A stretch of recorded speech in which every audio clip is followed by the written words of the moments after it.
성조실록 268권 성종 23년 8월 18일 병진 세번째 기사 1492년 명홍치 5년 좌부승지 신수근이 아뢰기를 대간의 사직장과 홍문관의 상소가 한때 같이 내려왔으므로 홍문관에 전할 것을 대간에 잘못 전하였는데 황공하여 되제합니다 하니 전교하기를 대제하지 말라 하여다.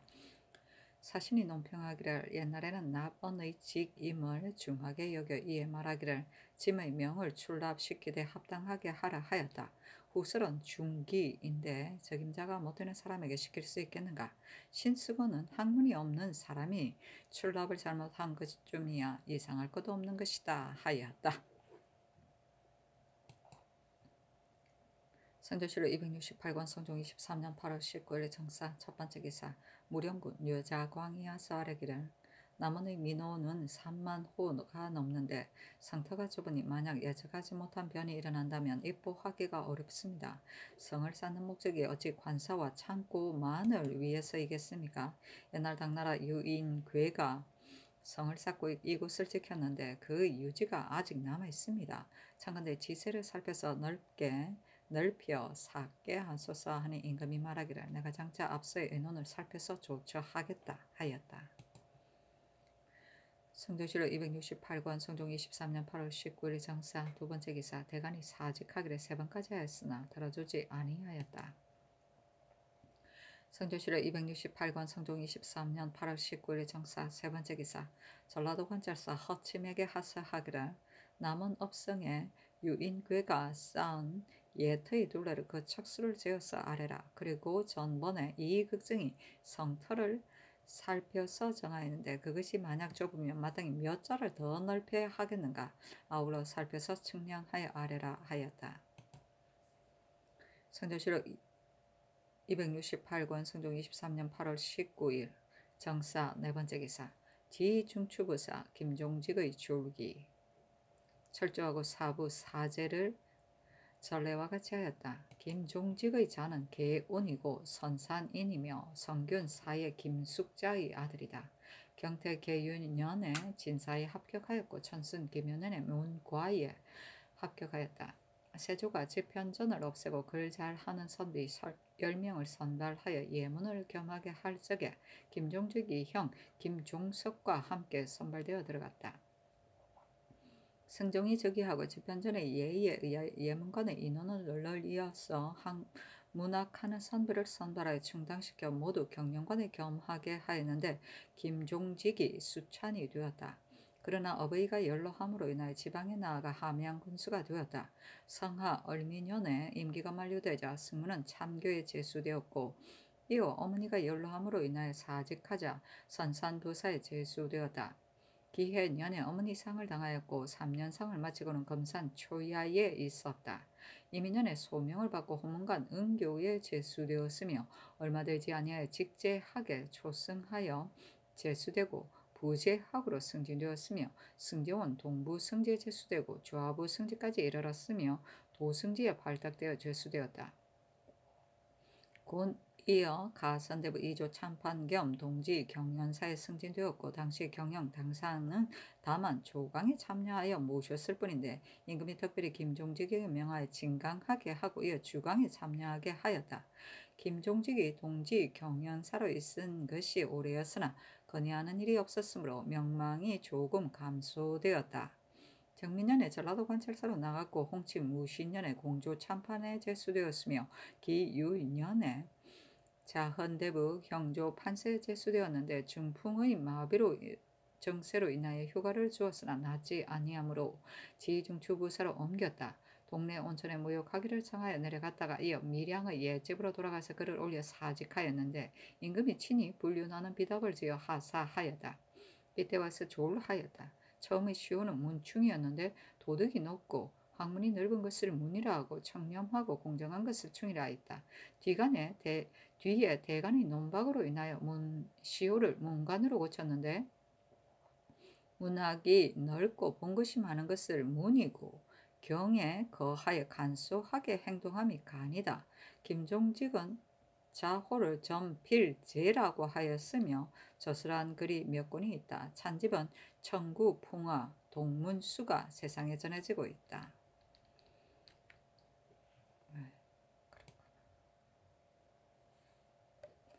성조실록 268권 성종 23년 8월 20일 무 첫번째 기사 사헌부 대상 김재신 등과 사관원 대사관 안호 등이 상소하였는데 그 대략에 이르기를 승정원은 중임이므로 명망이 있는 자가 아니면 거기에 있게 할 수 없습니다. 조종주 이후부터 반드시 적임자를 신중하게 가려 임명하였으므로 비록 세조대왕과 같은 영명한 지략으로서 사람을 맞이함이 전도되고 전고에 구애하지 아니하였으나 무부에게 맡긴 적은 없었습니다. 문관과 무관을 등용함에 있어 비록 한쪽을 치우치게 폐지할 수는 없다고 하나 기밀한 것은 결코 무부가 담당할 바가 아닙니다. 가령 활쏘는 솜씨가 100보 밖에 있는 버들잎을 꿰뚫고 5겹의 갑옷을 뚫는다고 하더라도 그것이 어떻게 이를 아뢰고 악명을 출납하는 데 도움이 되겠습니까? 박원종은 본래 활쏘기와 말달리기를 업으로 삼아 배우지 아니하여 무식한 데다가 환경이 좋은 집안의 하나의 건달에 지나지 않은 자입니다. 그러므로 전하께서는 반드시 다른 관사에 고루 시험하여 처음에는 쉬운 것에서 나중엔 어려운 것을 시켜 많은 일을 경험하기를 기다려서 진용해야 하는 것인데 어떻게 동자의 손을 끌어다가 갑자기 중임을 맡겨주는 것입니까? 의정부 6조 시종 대간이 모두 불가하다고 하는데 전하께서 스스로의 뜻대로 하시고 돌아보지 아니하심은 어째서입니까? 박원종 하나 때문에 전하께서 간언을 거부하는 이름을 얻게 되고 신등은 직무를 수행하지 않는다는 비난을 듣게 되었습니다. 그리고 박원종이 외람되게 그 자리에 있는 것이 마침내는 이를 실패시키지 않으며 전하의 현명을 무너뜨리지 않는다는 것을 어떻게 알 수 있겠습니까? 하니 어서 하기를 내가 간언을 받아들이지 아니하므로 경등은 반드시 나를 가리켜 고집스럽다고 하는데 내가 어떻게 허물을 부끄러워하여 잘못을 이루려고 함이겠는가. 사실은 총행의 일을 열어주어 경멸함을 받으려는 것도 아니다. 만약 박원종이 본래 흉덕이 있어 사류에 끼일 수가 없다면 하루아침에 발탁하여 왕명을 출납함에 있어 합당해야 하는 곳에 두었다면 경등이 임금을 살아가고 나라를 근심하는 마음으로 종사가 위태롭게 될 것을 두려워하고 장사가 순수하지 못하게 될까 슬퍼해 정치하는 요점을 말해주고 간언을 따르는 아량을 넓히는 것이 마땅하지 않겠는가. 그러나 지금 진언하는 것은 다만 나의 적은 것으로만 허물을 삼았고 악덕에 미친 것이 아니니 내가 들어주지 아니하는 것은 진실로 스스로의 뜻대로 하는 것이 아니다. 경등은 다시 깊이 생각해보라 하였다. 성조실록 268권 성종 23년 8월 20일 두번째 기사 예빈시 부정 안평명이 줄기 사신이 논평하기를 안평명은 강직하고 청렴하여 악을 미워하기를 원수처럼 여겼고 간계한 성격으로 과감하게 말하여 쟁신의 풍도가 있었다. 금년 정월 초하루에 원수진 집에서 헛소비를 만들어 길에 버렸는데 멈춰야 머리를 따로 버리게 하고 그 배에다가 안팽명의 시신이다라고 썼다. 이때 와서 죽으니 사람들이 이상하게 여겼다 하였다. 이런 일이 있어.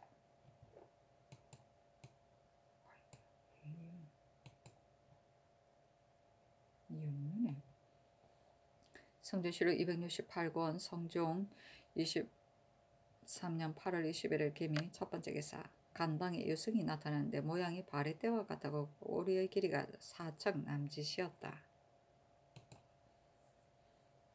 성조실록 268권 성종 23년 8월 21일 기미 두번째 기사 임금이 성균관에 거동하여 친히 문선왕에게 향례를 드리고 하연대에 나아가 백관과 유생을 크게 대접하였는데 모두 어사화를 꽂았고 악공은 새로 악장으로 노래하며 유식하였다.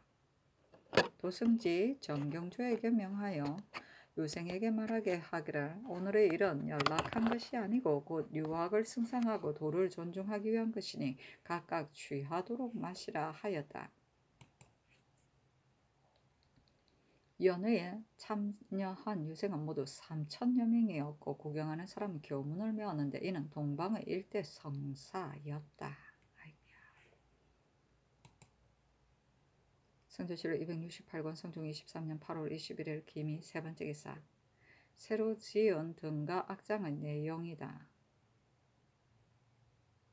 제1작 문교곡 여민 낙조는 위대하여라 문성한 공자여 문치와 교화의 종주였네.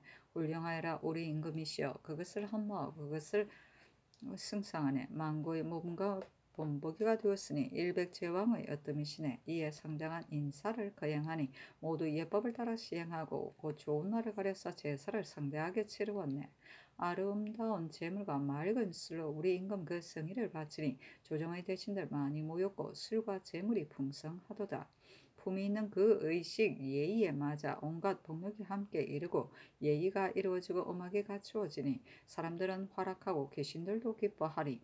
우리의 만조 백관들 반궁 곁에서 즐기니 깎은 듯이 방정한 계단에 층계를 밟고 오르네. 많은 사람이 바라보고 있으니 마치 요 임금의 상서 구름이 피어오르는 듯 종고 소리 우렁차고 관현과 노래소리 울려 퍼지네. 많은 사람 잔치를 즐기니 온화한 얼굴에 웃음을 지어 보이고 모든 신하들 흠뻑 취하니 즐거움이 넘쳐 흐르네. 학자들의 창근과 패옥들은 가지런히 그 모습 장관을 이루었네. 빛나는 유학의 교화 우리나라에 떨치니 우리의 지극한 다스림은 억만년의 으뜸이어라.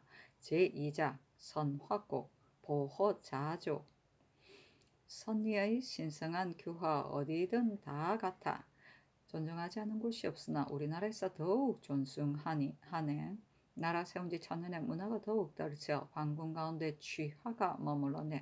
정성스러운 제사에 빈번을 드리고 학생들과 백관들을 모두 다 대접하네. 교문의 구경꾼이 거리를 메우니 우리 임금 억만주로 어리석은 자를 계도하길 원하네. 제3작 제반곡 봉황음주 문헌을 승상하는 이 나라의 반수의 횡당에서 소왕을 받드오니 100년이나 예악을 닦아 사람 쉽게 감화되며 천년토록 씻어 읽어 도덕 더욱 창성한데 울려 퍼지는 글 읽는 소리 봄 가을의 가르치며 의관 갖춘 나는 선비 학당이 가득하네. 인덕을 갖추었고 모두들 당에 올라 석채의 정성스러운 제사에 향기로운 제물을 올렸네. 녹병의 아름다운 잔치에 명랑이 모였고 종소리 옥소리 활락하게 울리네. 아름다운 광경이 교문에 빛나 북을 쳐 책상자 열게 하니 모두들 달려가네. 덕화는 하늘과 땅과 아울리고 은혜는 봄비와 이슬처럼 흡족하여라. 영재들은 교육에 무르젖었고 서사는 기쁨을 함께 누리네. 규벽의 석이 하늘까지 뻗치고 천재 일우의 운을 만나 상서를 곁들였네. 성대한 문풍이 사방에 미치니 기와 용이 이어서 우와 당을 보좌하듯 부예들 이미 취해 술잔을 주고받으며 아송을 노래하며 악장을 올리네.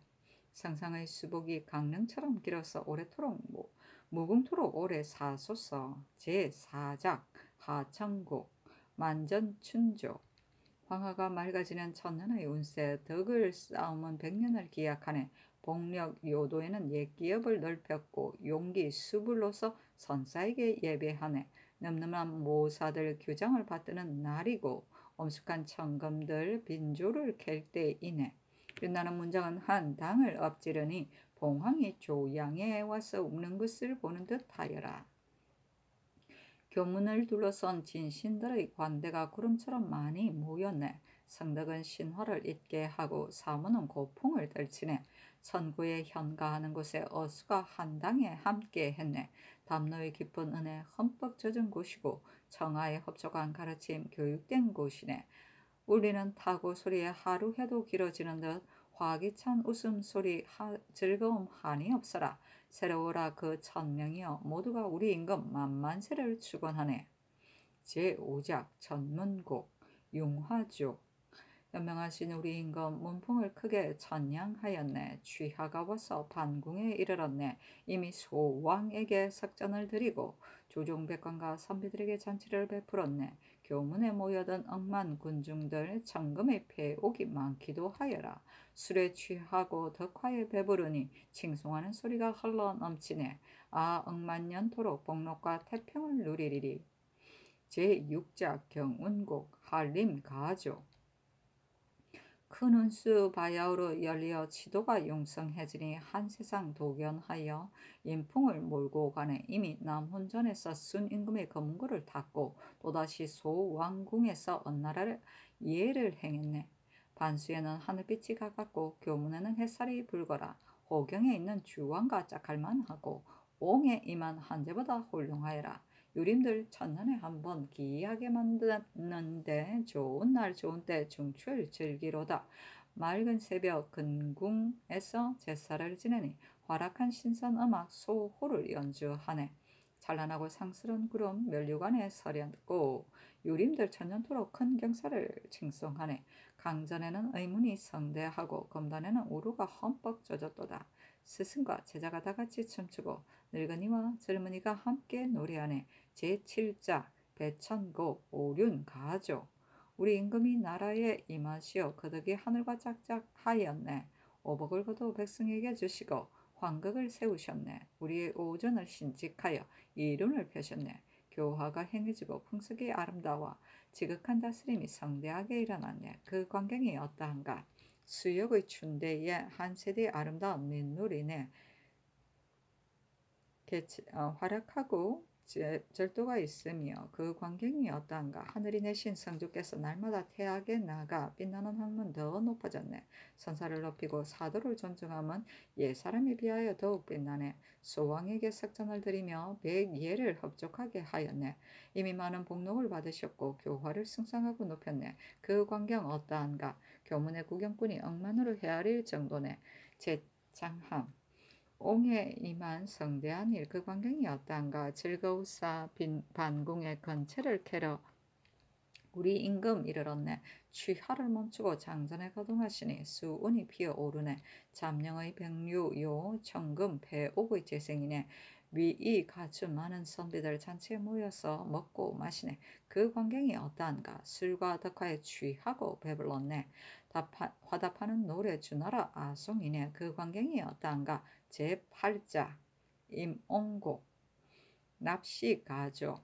참으로 우리 부자는 우뚝하게 백세의 스승이시네. 높이 떠받드는 엄숙한 사당에 엄숙하게 드리는 대류의 제사이네. 옹의 이만이 이에 악이 새롭고 반궁에 있으니 위이가 예스러워라. 성덕은 3대를 초월했고 유풍은 일시에 떨치네. 이관은 주나라 백벽이고 금패는 노나라의 재생. 다 함께 수운의 은택을 입어 기뻐하며 농명을 노래하네. 제9자 명후곡 천권곡조. 현명하신 우리 임금 이 나라 다스리시어 문교를 베푸시니 상화가 융성하네.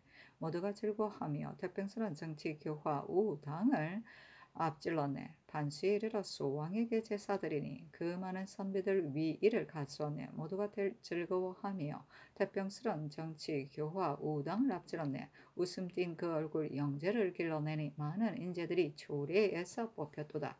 모두가 즐거워하며 태평스러운 정치 교화 우당을 앞질렀네. 이미 술에 취하고 또다시 덕에 배불렀는데 어떻게 보답하랴. 내려주신 그 은혜. 모두가 즐거워하며 태평스러운 정치 교화 우당을 앞질렀네. 인사는 정결히 하고 제사를 지냅니다.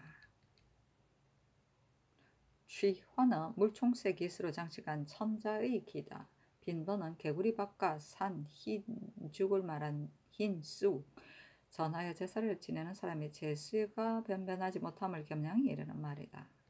교문은 주대의 천자가 세운 태학을 벼공이라 했는데 사방을 호수처럼 물을 빙 둘렀다. 그리고 그 물을 건너갈 수 있도록 다리를 설치했는데 이 다리 입구를 교문이라고 하였다.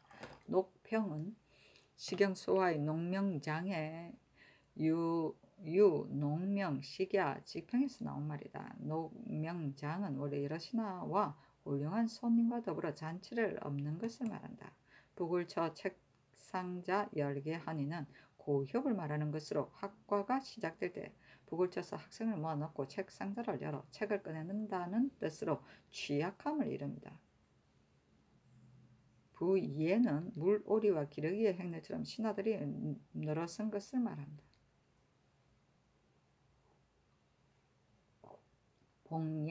봉황이 조양에 와서 우는 것은 시경 대아 권화장에 나오는 말은 봉황이 오동나무가 무성한 산의 동쪽에 모이는 것을 노래하는 것이다.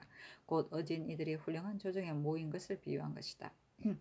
청아는 시경소아 청정자아에서 나온 말로 원래는 무성한 다북숙이란 뜻이나 모시서에 따르면 인재를 교육함을 노래하는 것이라 하였다.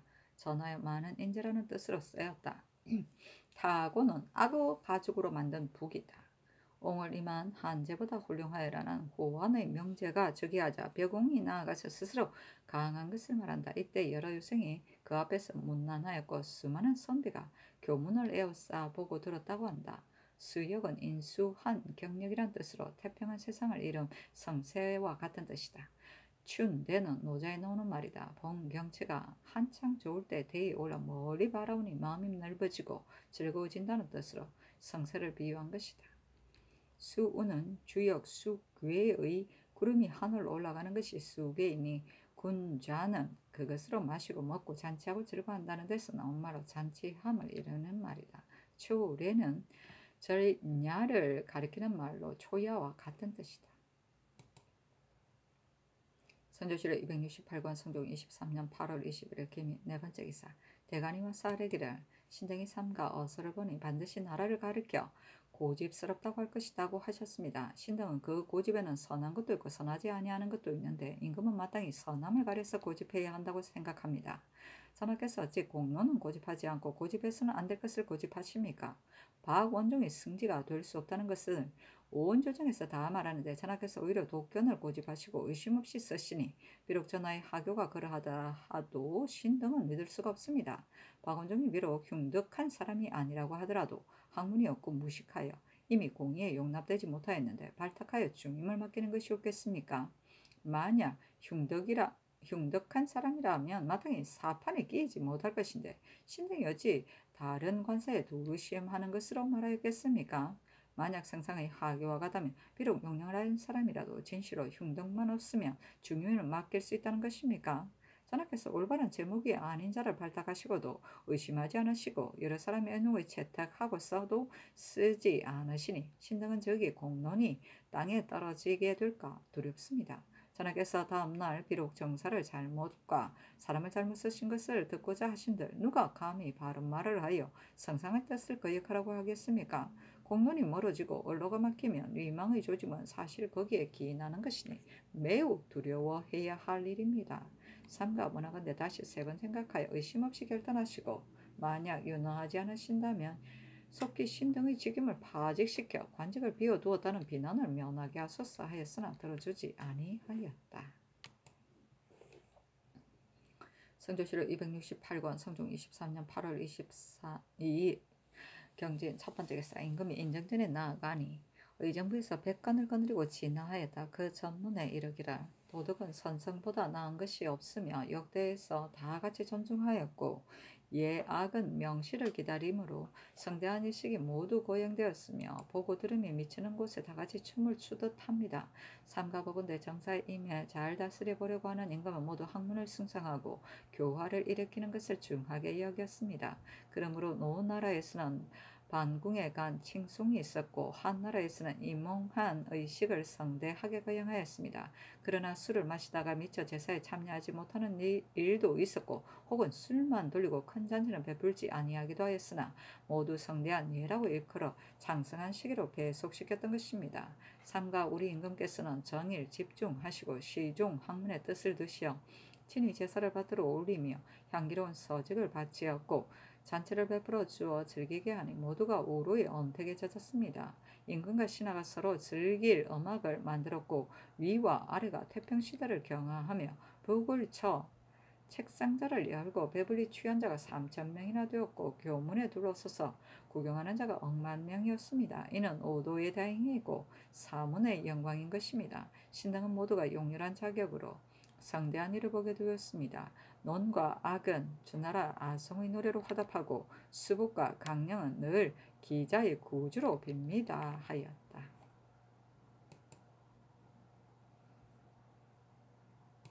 성조실록 268권 성종 23년 8월 22일 경신 두 번째 기사. 의정부에 전지하기를 도덕을 높이고 유학을 숭상하면 나라를 다스리는 자가 먼저 힘써야 할 일이고 학문을 숭상하고 교화를 일으키면 정치의 좋은 법규이다. 그래서 이달 21일에 친히 선성에게 제사를 드리고 백관과 유생에게 크게 대접했던 것이다. 이는 한때의 아름다움을 과시하고자 함이 아니고 사실은 사문을 일으키고자 한 것이다. 이 성대한 예를 거행함으로 인하여 마땅히 넓은 은혜를 베풀어야 할 것이다. 이달 22일 이전부터 중앙과 지방에서 강도, 절도로서 일이 강상에 관계되는 것이거나 살인, 장호 외에 도, 유, 이하는 모두 석방토록 하라 하였다. 성도실록 268권 성종 23년 8월 20일 경신 세 번째 기사. 성균관 동지사 이익극정 등이 요생을 거느리고 전문을 올려 살해하였다. 성도실록 268권 성종 23년 8월 22일 경신 네 번째 기사. 혼문관부제하가 안침 등이 상소하기를 신등이 전번에 박원종의 일을 상소하여 논관하였는데 다만 불륜이라는 것만 들었고 종교가 있었음은 알지 못하였습니다. 그런데 그 뒤에 성상의 하교를 자세히 듣고선 올라옴을 금할 수가 없어 감히 어리석은 말씀을 드리고자 합니다. 성상께서 하교하시기를 박원종을 등용한 이후로 허물을 얻은 것이 많았다. 사람이 누가 허물이 있는 곳에 자처하고 싶겠는가 하셨습니다. 무릇 성인은 요, 순, 우, 탕보다 더 나은 이는 없습니다. 그러나 요 임금의 성스러움을 말하면서 자신의 견해를 버리고 남의 의견을 따른다고 하였고 순 임금의 성스러움을 말하면서는 남의 장점을 취하기를 좋아하였다 하였고 우 임금에게는 좋은 말을 들으면 절을 한다 하였고 탕 임금에게는 간언을 따름에 거부함이 없었고 허물 고치기를 인색함이 없었다고 하였습니다. 대개 비록 성인이라도 허물이 없다고 스스로 기필하지 않았고 오직 허물을 고치는 것은 아름다움으로 삼았으니 그 허물을 부끄러워하면서 끝까지 시행하는 자는 곧 낮은 수준입니다. 전하께서 무엇이 아쉬워서 공의를 배격하시고 한 신하에게 사정을 두어 허물이 있는 곳에 자처하십니까? 전에 이르기를 군자의 허물은 일식 월식과 같아 고침이 있어서 모두 우러러본다고 하였습니다. 전하께서 공의를 따르시면 5만 가지 선이 모두 새로워져서 환하게 빛날 것이니 무슨 허물을 얻음이 있겠습니까? 성상께서 하교하시기를 무릇 사람을 씀에 있어 마땅히 어진가 얼지지 않은가를 심해야 한다고 하였습니다.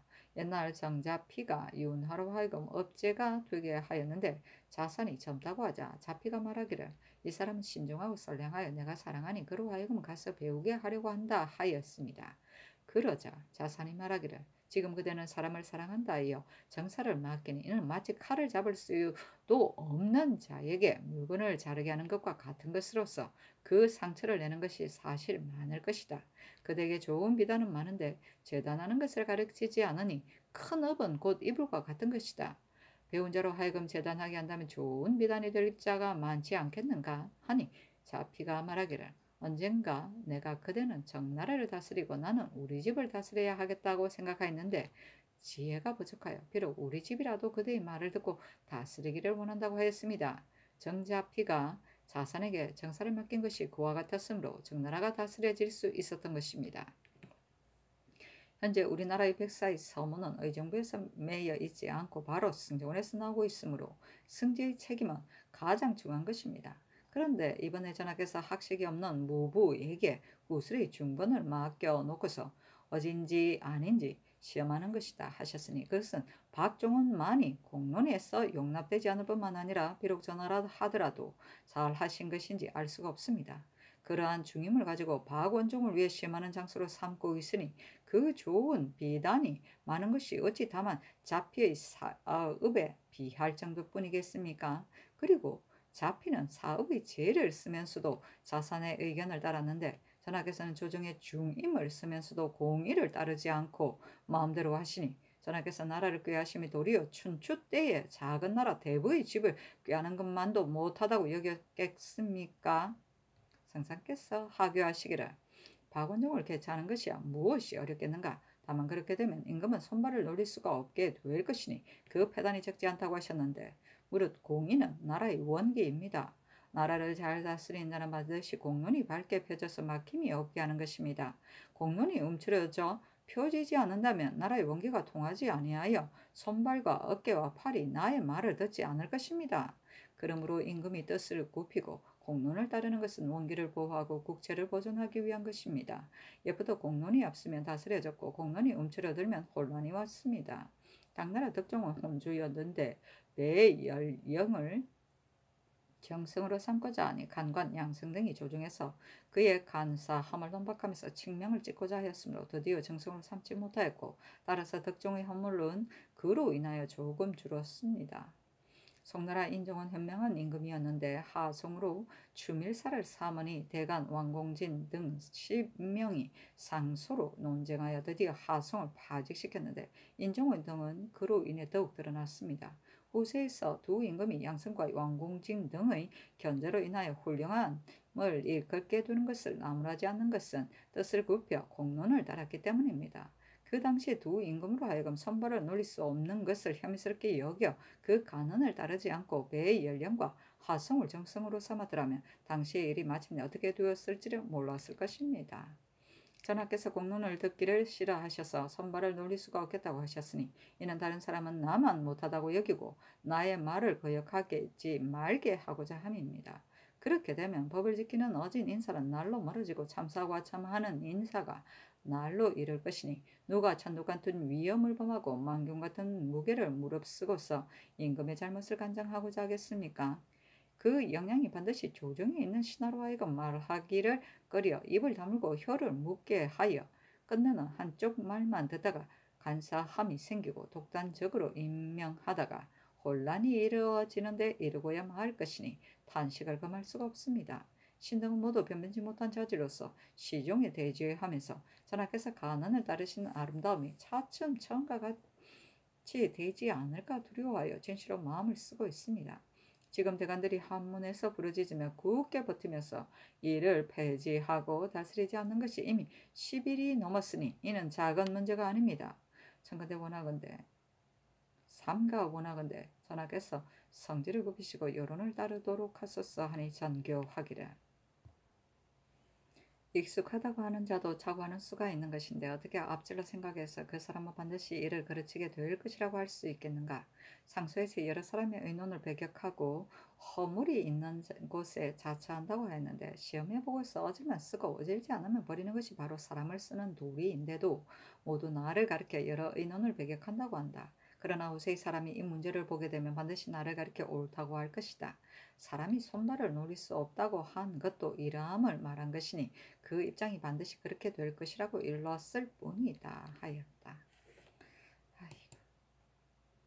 성조실록 268권 성종 23년 8월 22일 경신 5번째 기사 대간이와 쌀이기를 신등이 바건종을 체임시키기를 결정하였으나 윤호를 받지 못하였고 사직을 하였으나 또 윤호하지 아니하였습니다. 참관대 면대하게 해주소서 하였으나 들어주지 아니하였다. 성조실록 268권 성종 23년 8월 23일 신유 첫번째 기사 동부성지 바건종이 글을 올려 사직하였다. 어서 하기를 그대가 나오고 물러가면 나에게 달린 것이다 하였다. 성조실록 268권 성종 23년 8월 26일 갑자 첫번째 기사 상참을 받다. 성조실록 268권 성종 23년 8월 26일 갑자 두번째 기사 경년에 나아갔다. 강하기를 마치자 대선 김제신이 아뢰기라 신등이 여러 번 면대하기를 청하였다가 이제야 다행히 입시하게 되었는데 반드시 상상이 마음을 돌이킨 뒤에야 그만두려 합니다. 전하께서 박원종 한 사람에게 사정을 두시고 조정의 공론을 따르지 않으시면 어째서입니까? 하니 임금이 말하기를 조정의 공론은 들어주지 않을 수가 없다. 경등이 다만 박원종이 나이 젊고 일을 경험한 것이 없으므로 다른 관사에 시험하고자 하는데 다른 관사는 직사가 아닌가? 내가 사정을 둔 것이 아니다. 다만 박원종은 장수의 선발에 뽑혔으므로 내가 관리의 이 일을 익히게 하고자 한 것이지 활 속에 말달기의 기술만을 취한 것이 아니다. 경등이 비록 100가지로 말하더라도 고칠 수가 없다 하였다. 영사 허종이 아뢰기를 나라에서 사람을 쓰는 것은 마땅히 공의를 따라야 하는 것이고 승정원에는 마땅히 물망이 옳은 사람을 써야 하는 것인데 박원종은 사실 인망에 부합하지 않습니다. 하고 김제신은 말하기를 전하께서 정치를 도모하는 대상은 의정부와 육조인데 그 말을 따르지 않으시면 어째서입니까?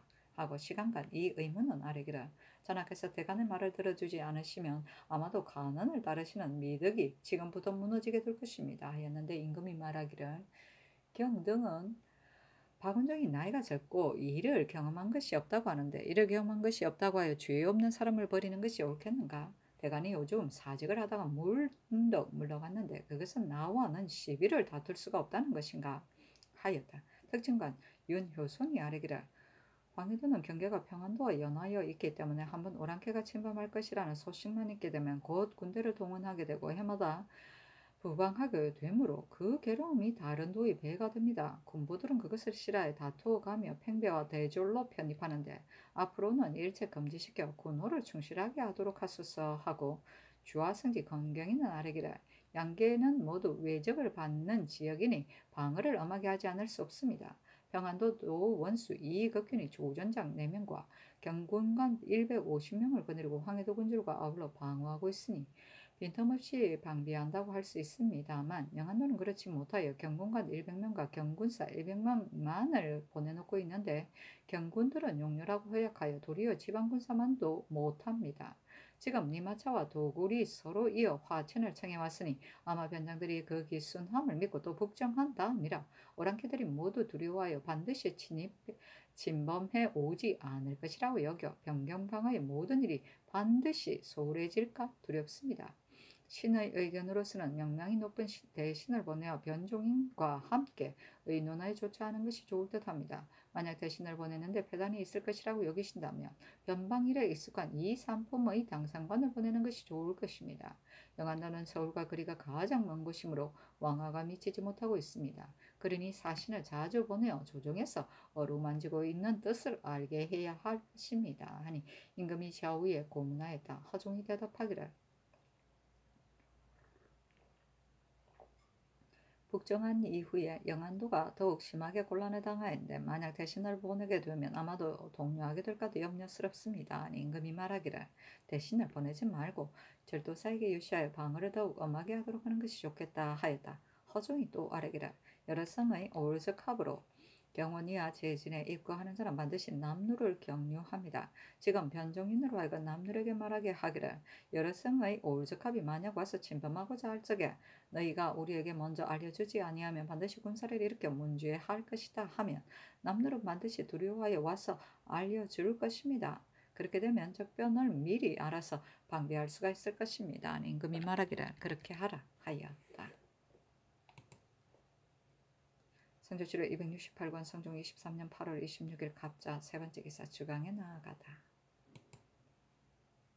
성조실록 268권 성종 23년 8월 26일 갑자 네 번째 기사 영안부터 절도사 변종인에게 하유하기를 여러 성의 올적합이 만약 우리나라를 침범하게 되면 반드시 남류를 경유할 것이니 그 성 아래 사는 야인으로 하여금 말하게 하기를 올적합이 올 적에 너희가 즉시 와서 아뢰지 않으면 마땅히 먼저 주의를 물을 것이다 라고 하게 하라.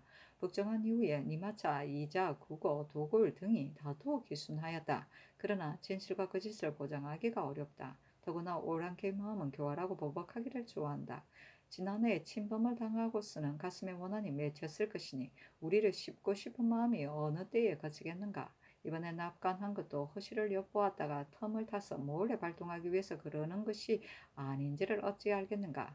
변장이 오랑캐의 마음을 알지 못하고 반드시 변방의 근심이 없을 것이라고 여겨 방비하는 모든 일을 혹시라도 해이하게 할까 염려스럽다.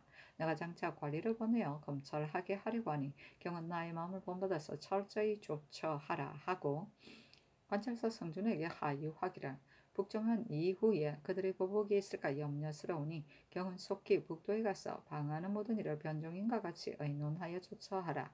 경은 일찍 북도를 가보았으므로 그쪽 형편을 잘 알고 있을 것이니 때때로 순찰해서 조금도 해이해짐이 없게 하라 하였다.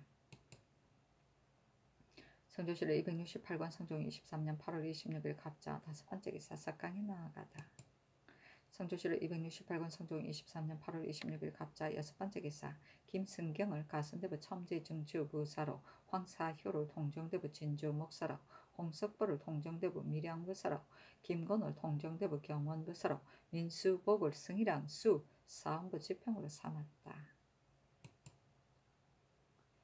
선조실록 268권 성종 23년 8월 27일 을즉 첫 번째 기사 임금이 인정전에 나아가 이 정부와 6조의 잔치를 받았다. 선조실록 268권 성종 23년 8월 28일 병인 첫 번째 기사 동부승지 박원종에게 전교하기를 그대는 젊고 맡은 바 공방의 일도 긴급한 것은 아니니 문관 승지에게 글을 배우라 하고 또 여러 승지에게 명하여 가르치게 하였다. 사신이 논평하기를 옛것을 배우고 나서 벼슬 한다고 들었지 벼슬 한 다음에 배운다는 것은 듣지 못하였다. 박원종이 어찌 글을 배울 자인가 하였다. 선조실록 268권 성종 23년 8월 29일 정묘 첫 번째 기사 상참을 받다. 선조실록 268권 성종 23년 8월 29일 정묘 두 번째 기사 경년에 나아가다 강하기를 마치자 지평 이수무와 정한 최세걸이 박원종은 승지에 적합하지 않다고 강력하게 말하였으나 들어주지 아니하였다. 이수무가 말하기를 사람이 어질고 어질지 않음에 대하여 재상으로 말하는 자가 없습니다. 허계, 신담, 김수문 같은 자는 훌륭한 수령이었으나 허계는 군직으로 있고 신담은 또다시 고령 현감으로 있는데 상전이 없습니다. 지금 의정부에서 박원종은 승지에 적합하지 않음을 아뢰고 있으나 영의정 윤필상과 조아의정 노사씨는 소원한 족친이라 핑계하여 상피하에 참여하지 않았으니 죄가 없을 수 없습니다. 하니 임금이 말하기를 내가 제주 목사 이종륜이 정치를 잘한다고 말을 듣고 표리로서 상을 주었는데 만약 지평이 아랜바와 같다면 허계 등에게 상을 주어야 하겠다 하였다. 지사 이익극정이 아뢰기를 허계는 문학이 있고 또 청렴하며 신담은 정사 때에 죄를 맞아 이미 두 작업을 더 해졌습니다. 그러나 옛사람이 이르기를 온 나라 사람이 다 어질다고 하여도 따를 수 없으며 여러 대부가 모두 어질다고 하여도 따를 수가 없고 직접 어진 것을 확인한 다음에 쓴다고 하였으니 대체로 사람 등용하는 것을 그렇게 중시하였던 것입니다. 하는 임금이 말하기를 그렇다. 사람을 쓰는 것은 한 사람의 말을 따를 수 없는 것이다. 만약 과연 어질다면 내가 어찌 상주는 데 인식하겠는가 하였다. 성조실록 268권 성종 23년 8월 29일 정묘 세 번째 기사 이조의 전교하기를 밀양부사 허계와 고령현감 신담과 의형현감 김수문은 치민하는 데 많이 노력하였으니 다음 정사 때 아뢰도록 하라 하였다. 성조실록 268권 성종 23년 8월 29일 정묘 네 번째 기사 주강에 나아가다. 성조실록 268권 성종 23년 8월 29일 정묘 다섯 번째 기사 석강에 나아가다. 성조실록 268권 성종 23년 8월 30일 무진 첫 번째 기사 상참을 받다. 성조실록 268권 성종 23년 8월 30일 무진 두 번째 기사 경년에 나아가다. 강하기를 마치자 지평 윤호와 정한 최자점이 박원종은 승지에 적합하지 않다고 논계하니 임금이 말하기를 그대들이 이미 극명 말하였고 나도 이미 요시하였으니 다른 말이 있을 수 없다 하였다.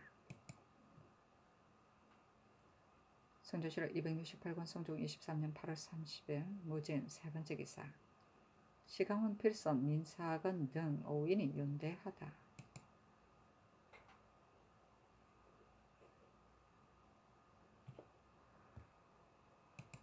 성조실록 268권 성종 23년 8월 30일 무진 네 번째 기사 대간이 박원종의 문제를 논계하고자 하여 면대하기를 결정하니 임금이 선정전에 나아가 인견하고 아울러 앞서 의논한 재상을 불러 입시하게 하였다.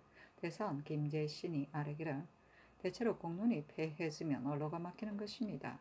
대간이 22여일이나 대궐 뜰에서 서서 여러 번 천청을 번거롭게 하였으나 성상께서 들어주지 아니하시고 간언을 따르시는 미덕을 허물어뜨렸으니 청컨대 공론을 따르도록 하소서 하니 임금이 말하기를 대체로 사람을 씀에 있어 군자는 진출시키고 소인은 물리치는 것뿐이다. 경등이 박원종을 소인이라서 장차 나라 일을 걸어질 것이라고 한다면 그것은 나라의 안위에 관계된 것이므로 들어주지 않을 수가 없겠으나 다만 젊고 이를 경험하지 않았다고 하여 배척하고 쓰지 않는다면 이는 진실로 사람을 쓰는 도리가 아니다.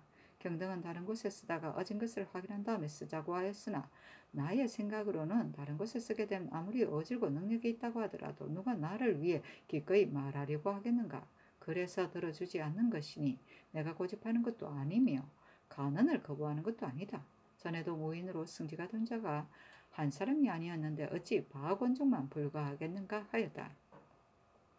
우잠찬 홍기다리 아래기를 공론이 있는 것은 들어주지 않을 수 없습니다 하고 좌이온 윤효소는 아래기를 나라에서 단정하기 어려운 일은 반드시 조정의 언론을 채택하는 것입니다. 지금 의정부 대관 시종이 모두 불가하다고 하는데도 들어주지 않으시니 널리 채택하는 뜻이 어디에 있습니까? 만세 이후에 아마도 비난하는 자가 있을까 염려스럽습니다 하고 사관 전광세는 말하기를 박원종을 소인이라고 하는 것이 아닙니다. 자귀에는 차례가 있는 것인데 하루아침에 갑자기 승진시키는 것은 매우 옳지 못한 것입니다 하니 임금이 말하기를 박원종은 부정으로서 승지가 되었으니 갑자기 승진한 것이 아니다. 하므로 정강세가 말하기를 동방직을 거치지 않고 바로 들어와서 승지가 된 것은 조중조에 없었던 일입니다. 하고 장령 양희지와 헌업, 권주는 말하기를 옛말에 임금의 명을 출납함에 있어 합당하게 하라고 하였는데 박원종은 일의 경험이 없으니 어떻게 감당할 수 있겠습니까? 하고 김제신은 말하기를 어젠 일을 가려서 써더라도 오히려 직무를 제대로 수행하지 못할까 염려가 되는 것인데 더구나 어질지 못한 자이겠습니까? 하고 정광세는 말하기를 관직을 위해서 사람을 고르는 것이지 사람을 위해서 관직을 고르지는 않는 것입니다. 이번에 박원종을 승지로 삼는 것은 매우 옳지 않습니다. 그리고 오늘 대신들을 부르게 하시는 것은 정론을 듣고자 함인데 모두 말하지 않고 있으니 사대의 뜻이 어디에 있습니까? 하고 광릉부원군 이급배는 아래기를 신은 앞서 의논해서 이에 다 말씀드렸으니 성상께서 반드시 참작하실 분입니다. 하니 양희지가 말하기를 이른바 참작이란 말은 성상의 뜻을 엿보고자 말하는 것입니다. 앞서 의논에서는 이미 불가하다고 해놓고 이번에는 참작하시라고 하였으니 대신의 의논이 과연 이와 같습니까? 그리고 신등이 성상의 마음을 돌이키지 못하였으니 이는 직무를 다하지 못한 것입니다.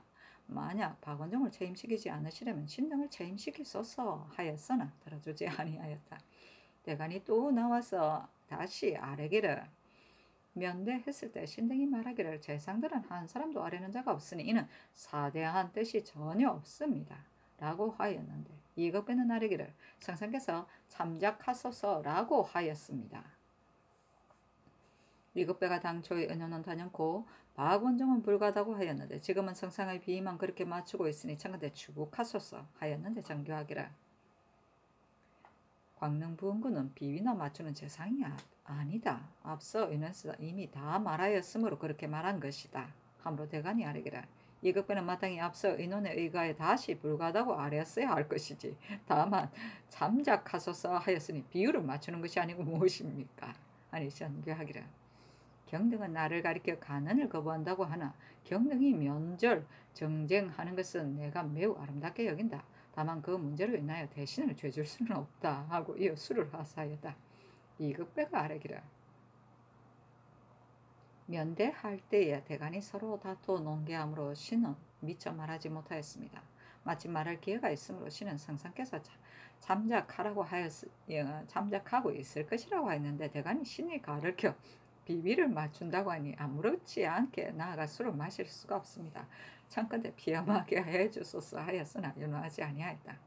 대간이 아뢰기를 대신은 마땅히 옳은 것은 바치고 옳지 않으면 버려서 임금을 인도하여 도에 나아가야 해야 하는 것인데 이급배는 말하기를 전하께서 참작하시게 달려 있습니다고 하였으니 전하께서 어찌 뜻만 따르는 것이 잘못이라는 것을 알지 못하셨겠습니까? 이번에 추국하지 말라고 하시니 실망을 금할 수가 없습니다. 임금이 말하기를 이미 면대했을 때 윤호하지 아니하였으니 지금 비록 농기하더라도 결코 들어줄 수가 없다. 광릉부원군은 그대들을 두려워한 것도 아니고 나의 뜻을 순종한 것도 아니다. 말하는 이에 우연히 그렇게 말한 것뿐이다. 말하는 사이에 우연히 그렇게 말한 것뿐이다 하였다. 성조실록 269권 성종 23년 9월 1일 기사 첫번째 기사 영암북도 절도사 변종인이 치게 하기를 성저 야인 두어리가 니마차로부터 도망해 와서 말하기를 올적합이 모두 이르기를 금년에 조선에서 반드시 또 들어와서 치를 것이다 라고 하면서 곧 산을 의지해 움막을 짓고 또 옮기려고 하였습니다. 그리고 도굴도 서로 이르기를 이제 마땅히 거짓으로 기순하여 변장 방비의 허실을 엿보고서 텀을 타서 보복하겠다고 하였습니다. 신이 이를 듣고 이미 제진으로 하여금 방비하여 사변에 대비하게 하였습니다. 하였다. 성조실록 269권 성종 23년 9월 1일 기사 두번째 기사 병종인에게 유시하기를 변장이 반드시 니마차 등이 여러 번 화친하기를 청하는 것을 가지고 생각하기를 지난번 들어가서 토벌한 뒤부터 오랑캐들이 모두 두려워하고 굴복하여 화친하기를 청하는데 어느 계열의 변경을 범하겠느냐고 할 것이다. 그러나 화친하기를 청하는 것이 바로 엿보기를 꾀하는 것인지를 알지 못하겠다. 변경을 방비하는 모든 일이 해이해져 마음을 쓰지 아니할까 염려스러우니 전에 이미 유시를 내렸는데 이제 두월리의 말을 들으니 과연 그러하다. 경은 전의 유시를 자세히 살펴서 무장을 갖추고 사변에 대비하여 나라에 수치를 끼치지 말도록 하라 하였다. 선조실록 269권 성종 23년 9월 2일 경우 첫 번째 기사 국기일이다. 선조실록 269권 성종 23년 9월 2일 경우 두 번째 기사 사헌부 대사관 김재신 등과 사관원 대사관 안호 등이 와서 아뢰기를 이 급변은 전의 의논에서 박원종이 합당하지 못하다고 하였는데 면대함에 미쳐서는 말하기를 주상께서 짐작하시기에 달려 있습니다고 하면서 일찍이 가부를 결정하지 아니하였으니 이는 아첨하는 것입니다. 하니 전교하기를 광명이 어찌하여 아첨하여 말하였겠는가 하였다. 김재신 등이 아뢰기를 공의는 국가의 원기입니다. 진실로 공의가 아니면 대신이 무엇을 기탄하겠습니까? 대간이 비록 감히 고든 말을 할지라도 임금이 필부에게 굽히는 것은 성덕의 일입니다. 이제 상상께서 공의를 따르지 않으시니 신등은 결단코 직무에 있을 수 없습니다. 하니 전교하기를 경등의 말이 이에 이르렀어도 일이 만약 들어줄 만한 것이라면 내가 어찌하여 들어주지 아니하겠는가 하였다. 대간이 차자를 올려 사직하였으나 허락하지 아니하였다. 대간이 아뢰기를 주상의 마음을 돌이키지 못하면 이는 직무를 버리는 것입니다. 신등이 아무리 못나고 어리석을지라도 대간은 중한 임무인지라 일호라도 미진함이 있으면 감히 직무에 있을 수 없습니다. 그런 뒤에야 고든 기운이 이길 것입니다. 하니 전교하기라 경등은 고든 기운이 이긴다는 것은 나도 알고 있으며 조정에서도 누가 알지 못하겠는가. 이는 직무를 버리는 것이 아니다. 사직하지 말고 직무에 나아가라 하였다. 아이고. 선조실록 269권 성종 23년 9월 2일 경우 세 번째 기사 영안남도 절도사 김계종이 치게 하기를 야인 요로토가 와서 말하기를 포주의 야인 80여기가 운정평에서 본돈으로 돌아왔다고 하였습니다. 이전에는 오랑캐가 반드시 겨울이 깊었어야 돌아오는데 지금은 아직 겨울이 아니 되어서 돌아왔으니 신은 이것이 의심스럽습니다. 그러니 방부하는 모든 일을 친히 순찰하여 점검하겠습니다. 하였는데 전교하기를 조하생지가 일찍이 말하기를 마땅히 관원을 보내어 변경을 순찰하는 것이 가다하였으니 해사로 하여금 변경을 하는 재상을 추천하도록 하라 하였다. 성조실록 269권 성종 23년 9월 1일 경호 네 번째 기사 병조판서 한치영이 와서 아뢰기를 이제 재상을 영안북도에 보내어 변경을 순찰하기로 명하셨습니다. 그런데 신은 이미 관찰사로 하여금 영안북도에 가서 변경 방비를 점검하게 하였고 본도에도 절도사가 있으며 더욱이 금년은 흉년이 들었으므로 대신이 군관을 많이 데리고 역마를 타고 왕래하면 역료에 또한 심한 폐단이 있을 것이니 보내지 않는 것이 어떨까 생각합니다. 하니 전교하기라 관찰사와 절도사가 어찌 해이함이 이르렀겠는가. 다만 각진의 군졸이 저들이 기수나무 믿고서 방어에 태만할까 두렵다. 만약 패단이 있다고 하더라도 큰일을 이루는 자가 어찌 작은 패단에 구애되겠는가 하였다. 성조실록 269권 성종 23년 9월 2일 경호 다섯 번째 기사 송영은 영안도 순찰사로 삼았다. 단종 선종실록 269권 선종 23년 9월 3일 심리 첫 번째 기사 대간이 합사해와 사르기를 신등이 전에 계달한 바에 고든 기운이 이긴다는 말은 범연히 대간을 가리킨 것이고 신등을 스스로 이기려는 것이 아니었습니다. 상상께서 고든 기운이 이김을 누가 알지 못하겠느냐고 라고 하셨는데 신등은 이미 직무를 이르렀으니 어찌 감히 상교를 감당하겠습니까? 사직하기를 청합니다. 하니 전교하기를 경등이 조정에서 다투기를 20여일에 이르도록 그치지 아니하니 정직한 기운이 이긴 것이 아닌가? 전에 이미 유시하였거니와 말하는 바는 들어줄 수가 없다 하였다. 대간이 다시 사직하였으나 허락하지 아니하였다. 김재신이 말하기를 신은 본래 병이 있는데 언사로 인하여 조리하지 못하였습니다. 이제 정조사로서 장차 부경하게 되었으니 침구로 치료하고서 가려고 합니다. 청근대 신의 벼슬을 갈아주소서 하니 그대로 따랐다.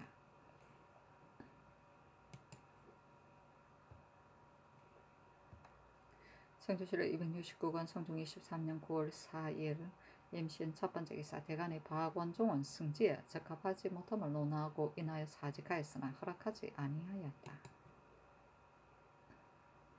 성조실록 269권 성종 23년 9월 4일 임신 9월 5일 개유 첫 번째 기사 대사관 안호등과 집이 김영정 등이 상소하기를 서경에 요의 덕을 이끌기를 여러 사람에게 물어서 자기의 의견을 버리고 여러 사람의 의견에 따랐다고 하였고 순의 착함을 칭찬하기야 사방의 눈을 밝히고 사방의 귀를 열었다고 하였으며 당의 아름다움을 기록하기를 가난한 말을 따르고 거역하지 아니하며 허물 고치기를 주저하지 아니하였다고 하였으니 이 몇 임금은 옛 성왕이므로 모두 무사람의 의견을 따라서 다스리기를 도모하고 가난한 말을 받아들여 아름다움을 이루었습니다. 그 쇠함에 미쳐서는 스스로 홀로 비장이 있다 하며 스스로 패장이 있다고 하여 굳셈이 좋기 간함을 거역하고 말이 좋기 잘못을 꾸며 덮어서 마침내 나라가 전복됨에 이르렀으니 성패의 자취를 밝게 볼 수 있습니다. 삼가 생각하건대 우리 전하는 저기 하신 이래로 마음을 열어 충성된 말을 받아들이어 스스로 사욕을 이기고 가난한 말을 따르셨으며 당우 3대의 정치를 장차 오늘날에 다시 보게 되었는데 전하께서 그 종말을 잘하지 못하시어 사사로움을 따르고 공을 패하여 스스로 착하다고 하시어 가난한 말을 거역할 줄을 생각하지 못하였습니다. 예전에 가이가 시사를 논할 때 통곡하고 눈물을 흘리는 데까지 이르렀는데 신등도 또한 심정의 분함이 격동하여 눈물이 흐르고 통곡함을 깨닫지 못하겠습니다. 이른바 눈물을 흘릴 만한 것이 둘이고 통곡할 만한 것이 셋이니 성사께서는 세 번 생각하시기를 원합니다. 박원종은 나이가 적고 무식한 일개 무사로서 그 뜻은 성색을 즐기는 데 불과하고 그 재주는 국말을 능함에 지나지 아니한데 하루아침에 갑자기 후술의 직무에 있게 한다면 어찌 능히 사체의 마땅함을 알아서 왕명의 출납을 진실하게 하겠습니까? 대저 임금이 사람을 쓰는 것은 목수가 제목을 쓰는 것과 같습니다. 제목에는 대소 장단이 있어 작은 것으로는 큰 것을 지탱할 수 없고 짧은 것으로는 긴 것과 같이 쓸 수가 없습니다. 그런데 임금이 사람을 쓰는 것이 도리어 목수가 제목을 쓰는 것만 같지 못하다면 옳겠습니까? 전하께서 박원종에게 어찌하여 그릇을 헤아리지 아니하고서 맡기시며 그 재주를 헤아리지 아니하고서 여기 있게 하십니까? 사랑하시는 마음으로 임명하기에 급하여 한 작은 아이에게 큰 임무를 주시면서 의심스러워하지 아니하십니까? 그것은 실패하지 아니하면 다행일 것이니 눈물을 흘릴만 하다고 한 첫 번째 까닭입니다. 조종 이래로부터 무신으로서 승지가 된 것이 있다는 것을 듣지 못했습니다. 그러나 전하께서 문물을 아울러 쓰는 것이 장고한 도라고 하시어 무죄가 조금 능한 자가 있으면 반드시 뽑아서 정원에 두는 것을 상례로 삼으셨는데 그것이 관습이 되어 오늘 날에 이르렀으니 그 무신으로서 승지가 된 사람이 과연 인망이 합하고 임용을 감당할 만한 것이겠습니까? 세조대왕께서 온 세상을 휘어잡고 호구를 복종시켜 무사를 장려하기를 좋아하셨으나 한 사람도 들어와서 승지가 된 자가 있었다고는 듣지 못하였습니다. 그리고 정해년의 공을 기록하는 데 이르렀어도 비록 여러 사이에 두루두어서 공에 보수하였지만 또한 한 사람도 승지가 된 자가 없었으니 세조대왕의 큰 도량으로도 어찌 소견이 없어서 그러하였겠습니까? 전하께서는 성헌을 따르지 아니하시고 박원종과 같은 자로 하여금 외람되게 그 사이에 섞여 있게 하셨으니 눈물을 흘릴만 하다고 한 것의 두 번째 까닭이라고 하겠습니다. 임금의 급한 임무는 무사람의 심정을 살펴서 무사람의 심정이 함께 좋아하는 말을 반드시 따르고 함께 싫어하는 말을 반드시 버려서 좋아함과 싫어함을 무사람과 같이 하면 나라가 다스려지고 편안하지 아니하는 것이 없을 것이며 좋아함과 싫어함이 무사람과 어긋나면 나라가 위태롭고 망하지 아니하는 것이 또한 있지 아니할 것입니다. 이제 박원종을 승정원에 제수하자 의정부 6조 대간 허문관에서 모두 옳지 못하다고 말하였으나 전하께서는 이를 따르지 아니하시니 신등이 위태롭고 망할 조짐이 이로부터 싹들까 두렵습니다. 이것이 통곡할 만한 것의 첫 번째 까닭입니다. 임금이 한 가지 일을 실수하면 조정이 해체되고 한마디 말이 마땅하면 일국의 마음이 기뻐하며 곧 이 편안함과 위태함에 관계되니 삼가지 않을 수 없습니다. 전하의 총명 성지하심은 배광에 높이 뛰어나고 가난한 말을 받아들이는 아름다움은 고금에 없는 바인데 이제 일개 박원종을 위하여 스스로 임용의 과실을 저지르시고 가난한 말을 거절하는 이름을 취하시니 저기 전하를 위해서 애석해 합니다. 이것이 통곡할 만하다고 한 것의 두 번째 까닭입니다.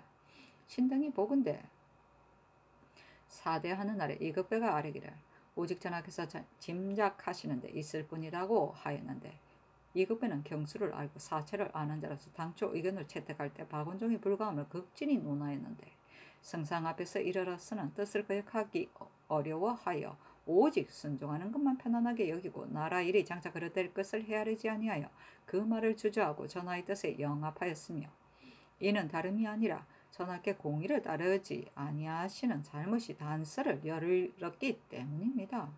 설령 전하께서 잘못 소인을 쓴다고 하더라도 반드시 한 사람도 공의를 내어 다투는 이가 없을 것이니 미치는 배단이 또한 참담하지 아니하겠습니까?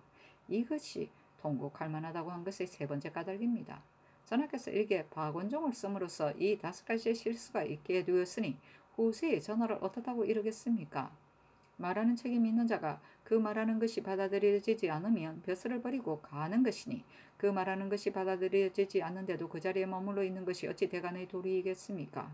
엎드려 바라건대 신등의 직을 빨리 파면하소서 하였는데 전교하기를 경등은 내가 허물하지 아니하는 것을 알고서 말함이 여기에 이르니 내가 몹시 가상히 여긴다. 경등이 사직은 임의로 할 수 있다 하나 신하된 도리는 과연 이와 같은 것인가 하여